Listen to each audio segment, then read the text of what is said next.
तो स्टूडेंट, स्वागत है आपका एक और नई वीडियो पर। देखिए, आज की वीडियो में मैं आपको एमपी बोर्ड एग्जाम से जुड़ी हुई अपडेट देने जा रहा हूं। अब आपको पता ही है, मैं आपको एमपी बोर्ड से जुड़ी हुई अपडेट देता हूं। मैं आपको नासा से जुड़ी अपडेट तो दूंगा नहीं, तो आपको पता ही होगा कि वीडियो में क्या होने जा रहा है। आप ही के काम की चीज होने जा रही है, और मैं जो वीडियो बनाता हूँ वो आपके ही काम की होती है। तो जो सब्सक्राइब बटन आपको नीचे दिख रहा है उसको आप दबा दीजिए, लाइक और शेयर ठोक दीजिए महाकाल का दबा के लाइक। इससे आपका ही फायदा होगा। आपका जो पूरा ईआर है, जितनी भी इन्फॉर्मेशन आती है, जितनी भी अपडेट्स आती है, न्यूज वगैरह आती है एमपी बोर्ड की तरफ से, वो सब आपको टाइम पे प्रोवाइड हो जाएंगी, नहीं तो आप पीछे रह जाओगे। अच्छा, तो देखिए, आज की वीडियो में मैं आपको क्या बताने जा रहा हूँ। देखिए, ये आप ही का डाउट है, आपके ही डाउट्स पे मैं वीडियो बनाता हूँ। अगर आपको कोई डाउट आता है तो आप मेरे को इंस्टाग्राम पे डायरेक्ट डीएम कर सकते हैं, या फिर आप कमेंट भी कर सकते हैं, या फिर आप टेलीग्राम पे मैसेज भी कर सकते हैं। अब देखिए, अगर आपके डाउट में दम होगी और ऐसा होगा कि हाँ, ये सभी को बताना चाहिए, ये डाउट सभी को हो सकता है, वैसा नहीं कि कुछ भी डाउट हो। कोई बच्चा अगर ऐसा कमेंट करके कि सर चीट करके 90 या वो परसेंटेज कैसे बनाए, तो इस तरीके के डाउट नहीं। 50 बार बोल रहे हैं?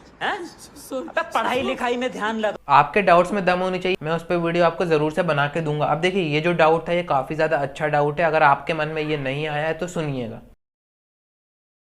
देखिए, डाउट कुछ इस तरीके का है कि आपके जो तीनों एग्जाम होते हैं, अब मैंने आपको बता दिया है प्रीवियस वीडियो में कि एमपी बोर्ड में टर्म 1 टर्म 2 टाइप के एग्जाम नहीं होने हैं, ये सिर्फ सीबीएसई में होने हैं। वैसे तो मैं समझ रहा हूँ कि एमपी बोर्ड हमेशा सीबीएसई के पीछे भागता है, बट इस बार उसने ऐसा नहीं किया है। जैसा कि आपको पता ही है कि 3 एग्जाम होते थे एमपी बोर्ड में, जो कि मेन होते थे, जो कि मेन एग्जामिनेशन से बिफोर करवाए जाते थे। वो आप सभी को पता है, terminal exam, half yearly exam और आपके प्री बोर्ड एग्जाम। अब अगर आप गवर्नमेंट इंस्टीट्यूशन में है तो आपको पता होगा इन सभी के बारे में, और ये प्राइवेट में भी होता है। तो इसी से जुड़ी हुई मैं आपको अपडेट देने जा रहा हूँ। आप ये देख सकते हैं, एक अजीब सा डायग्राम बना हुआ है। अब आप भी कंफ्यूज हो गए होंगे कि ये क्या बनाया गया है। इन तीनों को ऐड करके आपका जो मेन रिजल्ट है वो किस तरीके से बनाया जाएगा, यही आपको डाउट होगा, तो वही मैं आपको बताऊंगा अभी। और मैं अभी आपको नोटिस भी दिखा दूंगा, क्योंकि आपको पता है कि प्रूफ देना मेरा काम है। मेरी वीडियो में आपको एक चीज जरूर दिखेगी हमेशा, वो है प्रूफ। बिना प्रूफ का मैं वीडियो नहीं बनाता हूँ। तो देखिए, आइए आप डाउट को समझिए, उसके बाद हम उसका जो आंसर है उस पर आएंगे। क्योंकि जब तक आपको डाउट समझ में नहीं आएगा, जब तक आपको ये बात ही समझ में नहीं आएगी। डाउट देखिए कुछ इस तरीके का है कि अभी तक ऐसा कुछ भी नहीं होता था,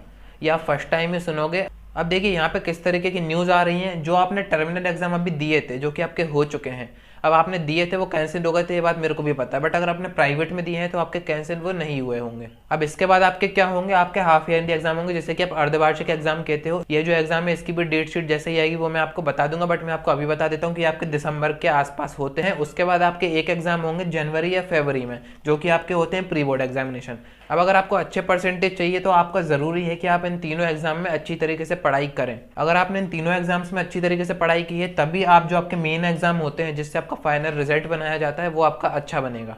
तो इसी से जुड़ा हुआ एक डाउट है। अब आप समझिएगा क्या। बच्चों का कहना ये है, और जो न्यूज आ रही है उनका कहना ये है कि इन तीनों एग्जाम जो कि आप देते हो, इन तीनों का जो भी रिजल्ट रहेगा, उन तीनों को ऐड करके वो आपके मेन एग्जामिनेशन में ऐड हो जाएगा। सीधा सा मीन्स ये आता है कि अगर आपने इन तीनों एग्जाम में अच्छा किया है तो आपका जो मेन एग्जामिनेशन का जो रिजल्ट है वो भी अच्छा बनेगा। अब देखिए, जो आपकी वार्षिक परीक्षा होगी, जो कि आपके मेन एग्जामिनेशन होंगे, उसके तो एग्जाम होंगे, ऐसा नहीं है कि ये एग्जाम आपके नहीं होंगे। अभी इस बारे में मैं आपको नोटिस में बताऊंगा कि क्या दिया गया है। वो तो आपके एग्जाम होंगे, बट उसमें क्या इन तीनों एग्जाम के भी नंबर जुड़ेंगे, तो यही आपको डाउट है।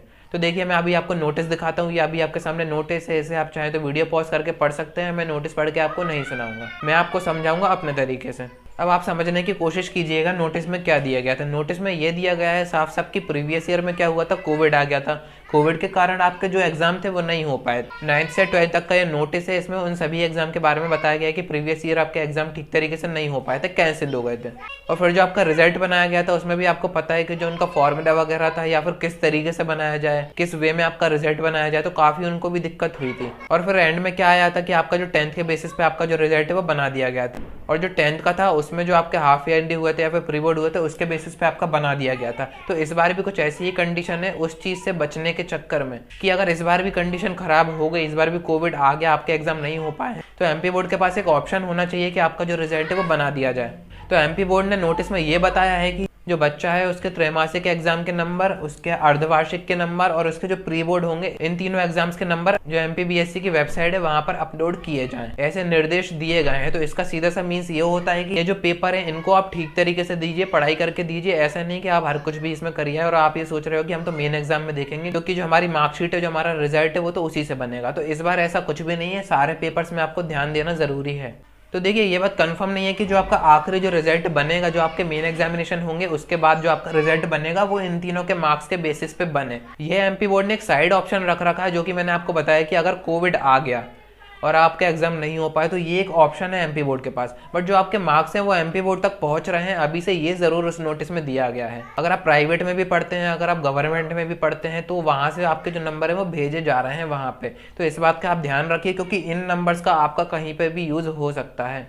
तो देखिए अभी जो आपके त्रैमासिक एग्जाम होने थे वो किसी वजह से नहीं हो पाए थे, पेपर वगैरह लीक्स हो गए थे तो वो कैंसिल हो गए थे, तो ठीक है उसकी छोड़िए। बट आपके आगे जो एग्जाम आ रहे हैं, जो आपके अर्धवार्षिक होंगे, इसमें आप पूरे मेहनत से पेपर दीजिएगा और जो आपके प्री बोर्ड है इनको भी आप अच्छे से दीजिएगा। हो सकता है कहीं ना कहीं इनके जो मार्क्स हैं वो आगे यूज हो जाएं। अब आपके मन में एक डाउट और होगा, अगर कंडीशन सेम रही, अगर हमारे पेपर हो गए, कोविड नहीं आया, तो क्या हमारी जो मार्कशीट है वो हमारी मेन एग्जामिनेशन के बेस पे ही बनेगी, इन तीनों एग्जामिनेशन को हटा दिया जाएगा? तो ये बात मैं आपको कंफर्म करके बताऊंगा। बट अभी आपको डरना चाहिए क्योंकि आपके ये मार्क्स एमपी बोर्ड में भेजे जा रहे हैं, तो जरा ध्यान रखिए। और जो भी अपडेट होगी वो मैं आपको वीडियो के थ्रू प्रोवाइड कर दूंगा। तो सब्सक्राइब बटन जो नीचे दिख रहा है आपको, वो जरूर से दबा दीजिए और अपने फ्रेंड्स में जरूर से शेयर कर दीजिए। और अगर किसी तरह का कोई डाउट आता है तो इंस्टाग्राम पे आप मुझे डायरेक्ट डीएम कर सकते हैं या फिर आप कमेंट भी कर सकते हैं।